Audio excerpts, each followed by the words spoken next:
Barselonaning ramzi bo'lgan mana bu qo'g'irchoq Barselona bosh murabbiyi Flikni La Ligada chempion bo'lganligi bilan tabriklayapti. Barselona hozirda 2 marta ketma-ket mag'lubiyatga uchradi. PSJga 2-1, Sevilyaga 4-1. O'sha qo'g'irchoq Flikni kayfiyatini ko'tarish uchun keldi, lekin Flik uni urib nokdaunga tushirdi. Barselona Yamal bilan ham, Yamalsiz ham mag'lub bo'lyapti, lekin o'sha joyda Messi bo'lganda boshqacha bo'lar edi.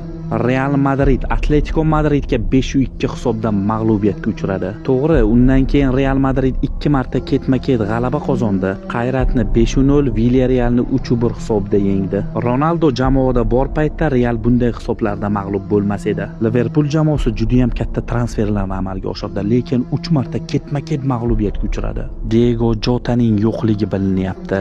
Diego Jotaning o'limi Liverpoolga juda ham qattiq ta'sir qilgan. Atletico Madrid murabbiyi Diego Simeone 14 yildan beri Atletico Madridni boshqarib kelmoqda. Bu fantastika. Barselonada 9-murabbiy ish boshladi. Real Madridda ham 9-murabbiy keldi. O'zini haddan tashqari maqtab yuborish ham yaxshilikka olib kelmaydi. UFC chempioni Ankalaev Pereira bilan jangdan oldin uni uraman, uni yanchib tashlayman, jag'ini sindiraman deb gapirgandi.